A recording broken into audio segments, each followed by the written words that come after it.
फिर विरोध किस बात का? एक तरफ तो आप कह रहे हैं इससे किसी को फायदा नहीं, दूसरी तरफ आप कह रहे हैं अगर सत्ता में आए तो उसको हटा देंगे। इसीलिए क्योंकि ये चाहते हैं देश गुमराह रहे, इसी चीज पर बातचीत करता रहे जिसका लाभ किसी को नहीं मिला, लेकिन रोजगार के मुद्दे पे बात न करें। देखिए, हम सीए 2019 को रद्द करेंगे, the farmer produce trade act 2020 को हटाएंगे, भारतीय न्याय संहिता को हटाएंगे, वो इन मुद्दों को उठा रहे हैं। इससे बीजेपी की बजाय मुझे लगता है आपको पी चिदंबरम से इस पर सवाल पूछना चाहिए। यह सिद्ध कर रहे हैं कि यह गांधी की कांग्रेस नहीं है, बल्कि वड्रामाइनो कांग्रेस है, ये जिन्नावादी कांग्रेस है, ये जिन्नावादी समाजवादी, ये जिन्नावाद की जो औरत संतानें हैं उनको बहुत पीड़ा है, ऐसी होती रहेगी। ये नमाजवादी लोगों को तो पीड़ा होगी। चलिए देखिए देखिए आप शब्दों देखिए, दोनों प्रवक्ताओं से एक सेकंड, एक प्रेम शुक्ला जी, प्रेम शुक्ला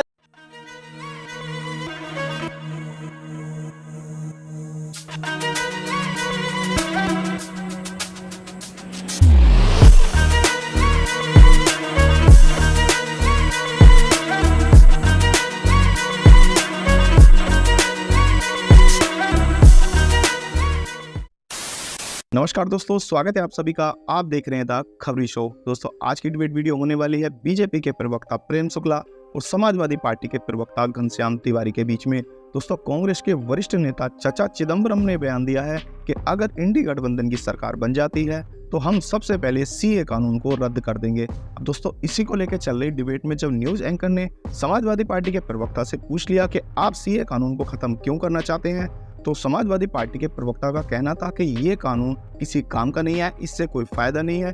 बीजेपी इसको इसलिए लेके आई ताकि बाकी मुद्दों पे बात ना हो पाए, सब सीए पे ही बात करते रहे। अब दोस्तों, डिबेट में मौजूद बीजेपी के प्रवक्ता प्रेम शुक्ला ने इसी बात को लेकर समाजवादी प्रवक्ता को बहुत ही तगड़े वाला लताड़ दिया है और उन्हें जिन्ना की औलाद तक बोल दिया। दोस्तों, वीडियो में आगे बढ़ने से पहले आपसे एक छोटा सा अनुरोध, अगर आप चैनल पे पहली बार आए हैं या चैनल को अभी तक सब्सक्राइब नहीं किया है तो चैनल को सब्सक्राइब करना मत भूलना।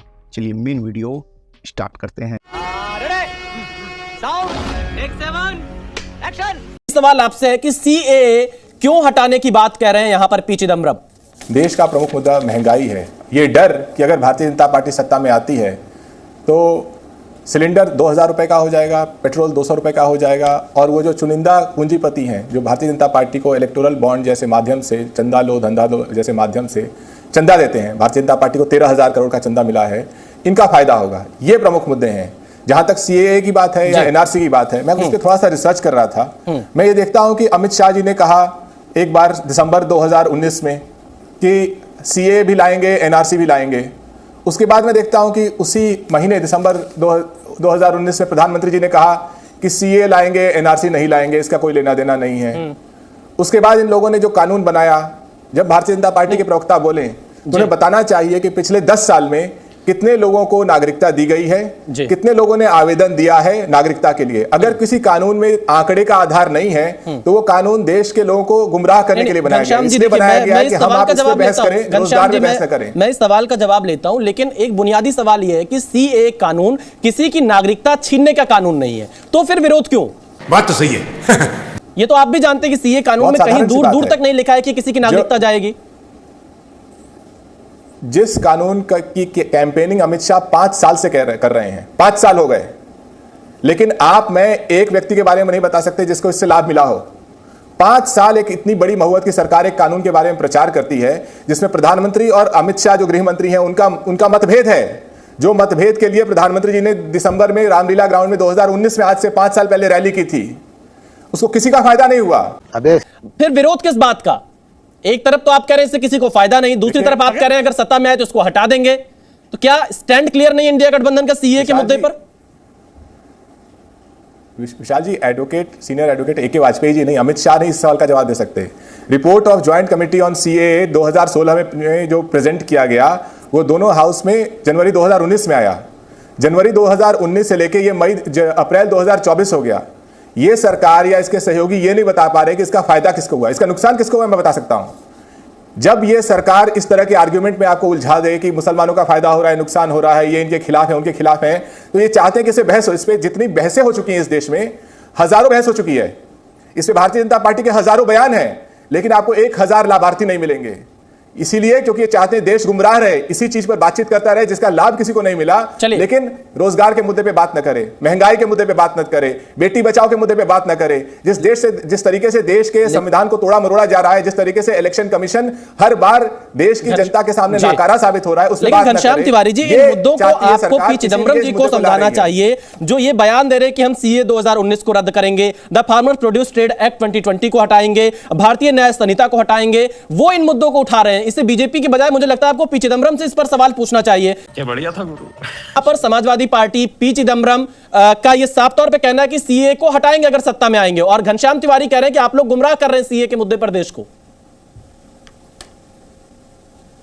देखिए, ये साफ तौर पर सिद्ध कर रहा है, पी चिदम्बरम का बयान ये सिद्ध कर रहा है कि महात्मा गांधी, जिन्होंने विभाजन के समय बांग्लादेश और पाकिस्तान में रह गए तमाम हिंदू, सिख, जैन, बौद्ध समुदाय के लोगों को आश्वस्त किया था कि वो जब भारत आएंगे उनको नागरिकता प्रदान की जाएगी, उनके संकल्प को नकार कर यह सिद्ध कर रहे हैं कि यह गांधी की कांग्रेस नहीं है, बल्कि वड्रा माइनो कांग्रेस है। ये जिन्नावादी कांग्रेस है, ये जिन्नावादी समाजवादी, लोहियावादी समाजवादी नहीं है। ये प्रमाणित कर रहे हैं। और भारतीय जनता पार्टी के नेतृत्व में राष्ट्रीय जनतांत्रिक गठबंधन की सरकार ने सीए कानून बना दिया है, लागू कर दिया है। ये जब आएंगे तो लोगों को पता है कि ये क्या करेंगे। तुष्टीकरण करने वाले अनुच्छेद 370 का में संशोधन का जो टेम्पररी प्रावधान जो था, इनकी हिम्मत नहीं हुई। इनको, जबकि स्वयं महात्मा गांधी के बाद में पंडित जवाहरलाल नेहरू कहते थे कि ये छींच जाएगा, छींचते अनुच्छेद 370 छींच जाएगा।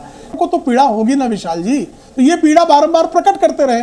लेकिन इस देश की जनता जानती है कि संप्रभु राष्ट्र के रूप में हमने महात्मा गांधी के संकल्प को पूरा करके जिन लोगों को मुस्लिम कट्टरवाद के कारण इस्लामिक चरमपंथियों ने, जिहादियों ने धर्मांतरण करने के लिए जिन दलित परिवारों को डॉक्टर बाबा साहब आम्बेडकर जो चेतावनी दे रहे थे कि अगर जो है दलितों ने जब कभी मुसलमानों के मातहत आएंगे तो उन दलितों का उत्पीड़न होगा, जिस तरह से दलितों की महिलाओं के साथ पाकिस्तान और बांग्लादेश में बलात्कार हुआ, जिस तरह से उनका धर्मांतरण कराया गया, जिस तरह से उनको जो है लगातार सफाई कर्मी बनाकर रखा गया, उनका उत्पीड़न। लेकिन प्रेम शुक्ला जी, उत्पीड़न से मुक्त करने पर प्रेम शुक्ला जी थोड़ी देर पहले घनश्याम तिवारी ये सवाल पूछ रहे थे सरकार से, तो अभी आप क्योंकि थोड़ी देर बाद जुड़े तो मैं वो सवाल का जवाब आपसे लेना चाहता हूं। कितने लोगों ने आवेदन किया है अभी तक अफगानिस्तान, बांग्लादेश और पाकिस्तान से भारत की नागरिकता के लिए?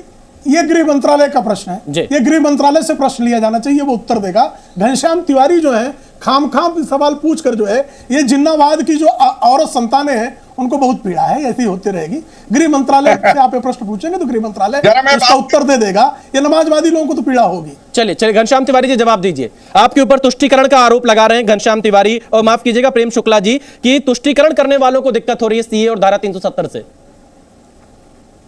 देखिए, पहले तो ये आपके दर्शकों का अपमान है कि भारतीय जनता पार्टी का एक प्रवक्ता किसी को जिन्नावादी कहता है, किसी को नमाजवादी कहता है। ये तो मुद्दे लगा। ये घटिया लोग जो प्रवक्ता बन के आते हैं, इनको अपने शब्दों पे लगाम रखना चाहिए। पहली बात, जिन्ना की औरत संतान, घटिया बातें कहना, जिन्ना की औलाद आपके परिवार में होगी, आप अपने परिवार के बारे में बात करिए। देखिए आप शब्दों का ये गटर छाप बातें। देखिए मैं दोनों प्रवक्ताओं से एक सेकंड मैं चाहूंगा इस वक्त दोनों लोगों की, मैं चाहूंगा दोनों लोगों से निवेदन है आप शब्दों का प्रयोग ना करें, एक करके। प्रेम शुक्ला जी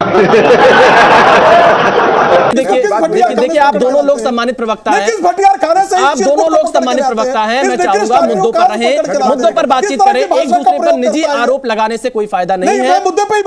मैं चाहूंगा मुद्दों पर जवाब आए, मुद्दों पर सवाल उठाए जाए। चलिए प्रेम शुक्ला जी मैं जवाब ले लेता हूं। प्रेम शुक्ला जी मैं जवाब लेता हूं। मैं आप दोनों लोगों से उम्मीद करता हूं, काफी वरिष्ठ प्रवक्ता है, काफी सम्मानित प्रवक्ता है आप दोनों लोग, एक दूसरे का सम्मान करिए, मुद्दों पर बहस करिए, नीतियों पर लड़िए। घनश्याम तिवारी जी प्रयोग नहीं कर रहा था ना, ये अभद्र होगा तो अभद्र। मैं दोनों लोगों को रोक रहा हूं। प्रेम जी मैं दोनों लोगों से कह रहा हूं। प्रेम शुक्ला जी अपनी बात कह चलिए, गजब बेइज्जती है। नहीं प्रेम शुक्ला जी देखिए आप शब्दों का प्रयोग। अभी जहां श्रीमान अखिलेश यादव भाषण दे रहे हैं, उसी रांची की सभा में जो है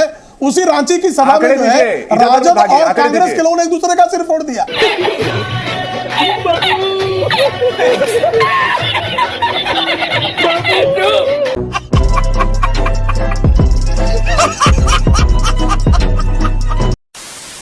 तो दोस्तों आपने वीडियो अगर अंत तक देखी है तो उम्मीद आपको वीडियो पसंद आई होगी। वीडियो के बारे में आपकी क्या राय है कमेंट्स करके जरूर बताना। वीडियो को अंत तक देखने के लिए आपका बहुत बहुत धन्यवाद। मिलते हैं बहुत जल्द अगली वीडियो में, तब तक के लिए जय हिंद, वंदे मातरम।